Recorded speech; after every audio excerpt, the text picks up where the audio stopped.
চলুন আজ আমরা এমন এক শিল্পের জগতে ঘুরে আসি যা প্রায় হারিয়েই গেছে। একবার ভাবুন তো, সময়টা ১৯২১ সাল। বিজ্ঞান আর আবিষ্কারের এক নতুন দিগন্ত খুলছে, আর সেই সময়ের ল্যাবরেটরিগুলোতে দরকার ছিল হাতে তৈরি নিখুঁত সব কাঁচের যন্ত্রপাতি। আমাদের এই সফরের গাইড হবে সেই সময়েরই এক অসাধারণ বই, a handbook of laboratory glass blowing. বইয়ের লেখক বার্নার্ড বোলাস শুরুতেই কিন্তু একটা দারুণ কথা বলেছেন। এর মানে হলো এই শিল্পটা কোনো জাদুবিদ্যা নয়, আসলে এর জন্য দরকার গভীর মনোযোগ আর সঠিক কৌশলটা বোঝা। মানে জন্মগত প্রতিভার থেকেও বড় হলো অনুশীলন আর ধৈর্য। তো আমরাও ঠিক একজন শিক্ষানবিশের চোখ দিয়েই পুরো ব্যাপারটা দেখব, কিভাবে আগুন, বাতাস আর ধৈর্যের মেলবন্ধনে একটা সাধারণ কাচের টুকরো একটা অসাধারণ যন্ত্র হয়ে ওঠে। চলুন এই যাত্রার প্রত্যেকটা ধাপ কাছ থেকে দেখা যাক। আচ্ছা, প্রথমেই আসা যাক যন্ত্রপাতির কথায়। এই এত সূক্ষ্ম একটা কাজের জন্য কি কি লাগে? শুনলে অবাক হতে হয় যে এর জন্য খুব বেশি কিছু লাগে না। হাতে গোনা কয়েকটি সাধারণ জিনিস, যেমন একটা ফাইল, একটা টার্ন পেন আর একটা কার্বন প্লেট। ব্যাস, এগুলো দিয়েই কাজ শুরু হয়ে যায়। মানে এখানে কোনো বিশাল মেশিনপত্র বা জটিল যন্ত্রের ব্যাপার নেই। একজন গ্লাস ব্লোয়ারের কাজের টেবিলে থাকে এই কয়েকটি সাধারণ কিন্তু ভীষণ জরুরি টুলস, আর প্রত্যেকটার কাজ একদম নির্দিষ্ট, একটাকে ছাড়া অন্যটা অচল। তো যন্ত্রপাতি তো গেল, কিন্তু এই শিল্পের একেবারে কেন্দ্রবিন্দুতে কি আছে? চলুন এবার সেদিকে যাওয়া যাক, আর সেটা হলো আগুনের শিখা।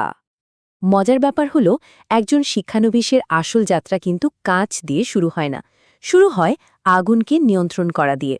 একটা স্থির, সঠিক আকারের আর কার্যকর আগুনের শিখা তৈরি করতে পারাটাই হলো সাফল্যের প্রথম সিঁড়ি। এই ছবি দুটো দেখলেই বিষয়টা পরিষ্কার হয়ে যাবে। একদিকে দেখুন একটা এলোমেলো, অগোছালো শিখা, যা দিয়ে কোনো কাজই ঠিকমতো হবে না, আর অন্যদিকে দেখুন একটা শান্ত, স্থির, নীল শিখা। নিখুঁত কাজের জন্য ঠিক এটাই দরকার। এই দুয়ের পার্থক্যটা বোঝা আর ডান দিকের শিখাটা তৈরি করতে পারাটাই হলো আসল দক্ষতা। বেশ, আগুন তো এখন বসে চলে এসেছে। তাহলে এবারে শিক্ষানবিশের প্রথম আসল পরীক্ষা। এই প্রথমবার সে কাজ হাতে নেওয়ার জন্য প্রস্তুত। আর এই ধাপগুলোর মধ্যেই কিন্তু গ্লাস ব্লোয়িংয়ের মূল ছন্দটা লুকিয়ে আছে। এখানে তিনটে জিনিস একসাথে কাজ করে: হাতের একদম স্থির ঘূর্ণন, আগুনের মাপা উত্তাপ আর ফুসফুস থেকে দেওয়া নিয়ন্ত্রিত শ্বাস। এক কথায় এক অসাধারণ সমন্বয়। একটা টিউব বন্ধ করতে পারা তো গেল, কিন্তু এটা তো সবই শুরু। এরপর শিক্ষানবিশের সামনে আসে আরও কঠিন একটা কাজ। এবার দুটো আলাদা কাচের টুকরোকে এমনভাবে জুড়তে হবে যেন মনে হয় তারা কোনোদিন আলাদা ছিলই না। এই যে টি আকৃতির জোড়া, দেখতে হয়তো খুব সাধারণ লাগছে, তাই না? কিন্তু এই সাধারণ দেখতে কৌশলটার উপর ভিত্তি করেই পরে ল্যাবরেটরির অনেক জটিল যন্ত্রপাতি তৈরি হয়। তাই এটা ভীষণ গুরুত্বপূর্ণ একটা ধাপ। পুরো ব্যাপারটা না একটা খুব সতর্ক নাচের মতো, যেখানে তাপ, বাতাস আর মাধ্যাকর্ষণকে একসাথে সামলাতে হয়। প্রতিটি পদক্ষেপ একদম নিখুঁত হতে হবে, কারণ এখানে সামান্য একটা ভুলেরও কোনো জায়গা নেই। একটা ছোট ভুল মানে পুরো জিনিসটা নষ্ট। এই মৌলিক দক্ষতাগুলো যখন একবার আয়ত্তে চলে আসে, তখন একজন শিক্ষানবিশ আর শুধু শিক্ষানবিশ থাকে না, সে হয়ে ওঠে একজন শিল্পী।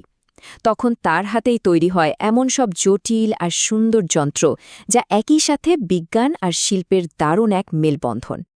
যেমন ধরুন এই গোলাকার কন্ডেন্সারটা, একটা কাঁচের গোলকের ভেতরে আরও একটা নিখুঁত গোলক তৈরি করা। ভাবাটা যত সহজ, কাজটা কিন্তু তার চেয়ে অনেক অনেক গুণ কঠিন। এটা আসলে উন্নত দক্ষতার এক সত্যিকারের নিদর্শন। কিংবা যদি এই সক্সলেট এক্সট্রাকশন যন্ত্রটার দিকে তাকাই, খেয়াল করে দেখুন এর ভেতরের রি-এন্ট্রেন্ট জয়েন্টটা। একটা টিউব কাঁচের দেয়ালের ভেতর দিয়ে গিয়ে আবার মূল কাঠামোর সাথে মিশেছে। এটা একটা অত্যন্ত জটিল অভ্যন্তরীণ জোড়। আর এই যন্ত্রটা তো আরও এক কাঠি সরেস। এর ভেতরে বাইরে একাধিক স্তর রয়েছে।